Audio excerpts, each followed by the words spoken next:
গেছে। তো যদি বলি যে ডাইরেক্ট বাজার তো 5টা মিনিটের নয়, ঠিক আছে? তো আমার প্রথম দিনের জার্নি থেকে আমি কিছু বলতে চাই। তো সেই জায়গা থেকে চলুন শুরুমাত্রা করা যায়। তো স্যার নিশ্চয় আমার নামটা বলে দিয়েছে, তো আমি আর একবার নিজের নামটা আরেকবার পরিচয় করে নিতে চাইছি। তো নাম হচ্ছে মিসেস শিউলি ধীবর, গ্রাম হচ্ছে কসবা চম্পাইনগর, একটা অজপাড়া গ্রাম থেকে বিলংস করি। তো আমার জার্নিটা হচ্ছে 3 বছরের জার্নি। তো যদি বলি যে একটা হাউস ওয়াইফে যে একটা মেয়ে যতটা টাইম দিতে পারে, একটা ছেলে যতটা টাইম দিতে পারে, কিন্তু একটা হাউস ওয়াইফ কিন্তু টাইম দিতে পারে না। কেন না? তার সঙ্গে সঙ্গে বাচ্চা আছে, ফ্যামিলি আছে, সবাইকে মানিয়ে নিয়ে চলতে হয় আমাদেরকে। তো সেই জায়গা থেকে আমিও একটা গ্রাম থেকে, অজপাড়া গ্রাম থেকে উঠে আসা একটা হাউস ওয়াইফ। তো যেদিন প্রথম দিন শুরু করেছিলাম, আমার জার্নিটা খুব একটা ভালো ছিল না। মানে যাকে বলে আঁকা বাঁকা পথ দিয়ে আমি বেয়ে চলেছি। যেমন আঁকা বাঁকা নদীর জল বেয়ে যায়, সেরকম আমারও জীবনটা। তো যেদিন শুরু করেছিলাম, তো এমন একটা মানুষের হাত ধরে শুরু করেছিলাম, তার নামটা আমি আগে নিতে চাই। নাম হচ্ছে পূজা ধীবর ম্যাডাম। তো আমি তাকে থ্যাংক ইউ জানাবো না, কেন থ্যাংক ইউ জানালে আমার কাছে তার মানে ভালোবাসাটা কমে যাবে। কেননা হয়তো আমার থেকে বয়সে অনেকটাই ছোট। তো তার হাত ধরে আমি সুযোগটা পেয়েছিলাম। কিছু খোঁজার চাহিদা খুঁজেছিলাম যে কিছু একটা বুঝবো, কিছু একটা করবো, কিছু একটা করবো। তো কিছু করার মতন একটা যে সুযোগ পেলাম, তো সেদিন আমাকে সুযোগটা দিয়েছিল পূজা ধীবর ম্যাডাম। তো পূজা ধীবর ম্যাডাম আজকে আমরা একসাথে দুইজন মিলে একসাথে রাজমান অফিস থেকে আমরা দুজনে একসাথে কাজ করি। তো আজকে যেদিন শুরু করেছিলাম, তো ম্যাডামকে একটাই কথা বলতাম যে আমার একটা কি কোনো কাজের সুযোগ হবে না? কেন না? আমার মেয়েকে আমি পূজা ম্যাডামের কাছে টিউশনি পড়াতাম। তো সেখানে টিউশনি পড়াতে আমার কাছে 100 টাকা আমি মাইনে দিতে পারতাম না। যে 100 টাকা মাইনেটা আমি কি করে দেবো? তো আমি কি করতাম, আমি একটা লোকের বাড়িতে কাজ করতাম। বেতন ছিল মাত্র 300 টাকা।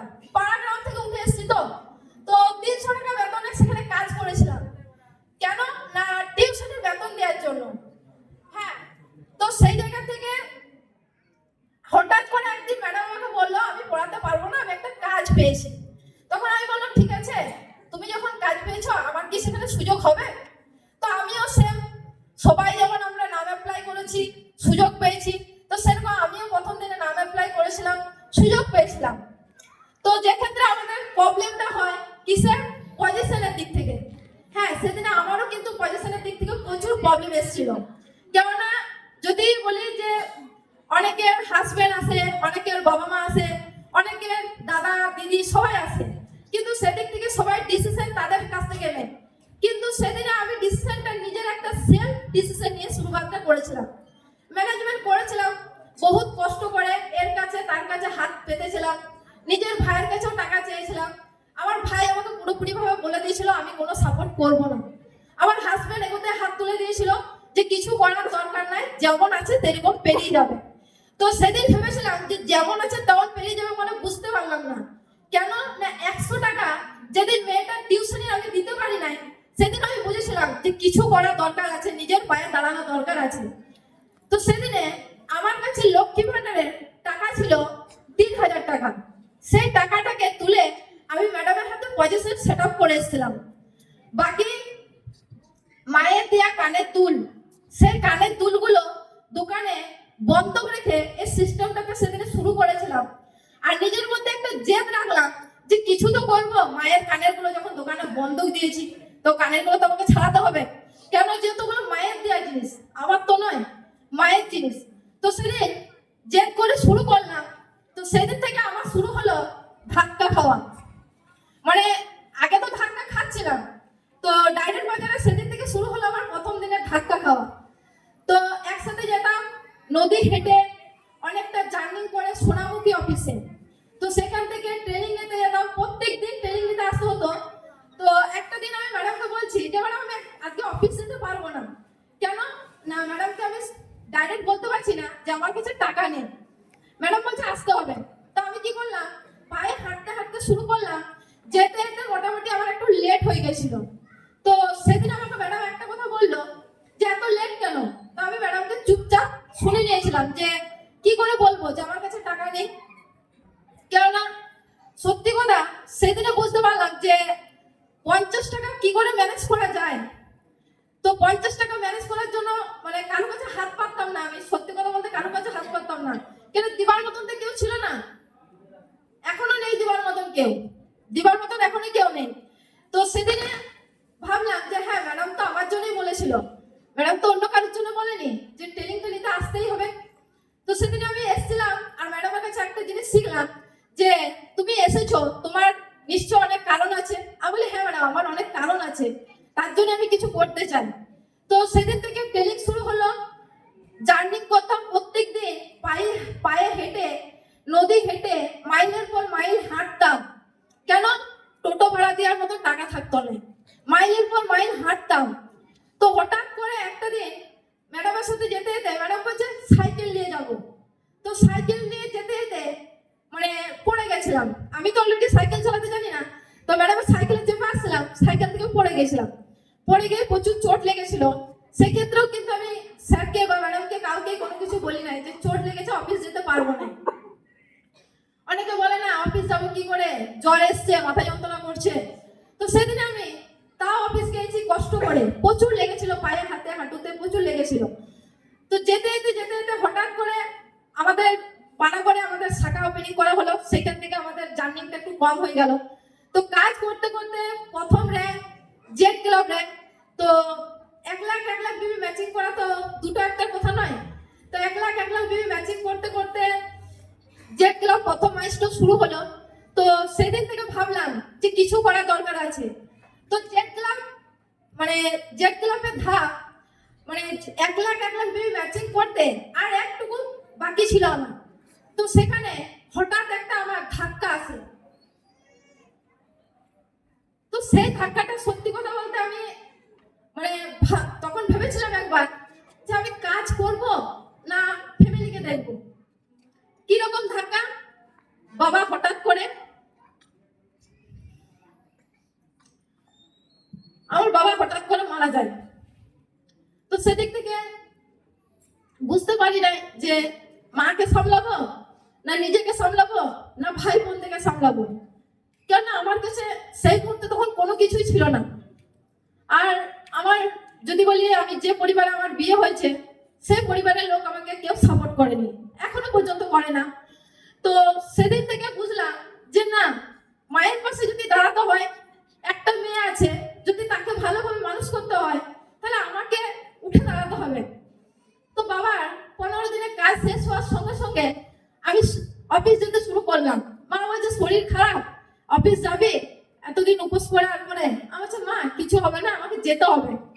তো মাকে তো সেখানে আমি কিছু বলতে পারছি না যে মা হাত খালি, কি করব, কিভাবে পথ চলবে, মেয়েটার পড়াশোনার খরচাটা কি করে চালাবো। তো সেদিন অফিসে এলাম, আমার সিনিয়র ম্যাডামদের স্যারদের সাথে কথা বললাম যে কি করব। কেননা সিনিয়ররা যদি না থাকতো আমার পাশে তো আজকে শিউলি ধর বলে কেউ থাকতো না। তো সেদিন শুরু করলাম, কাজ করতে করতে জেড ক্লাব শুরু হলো।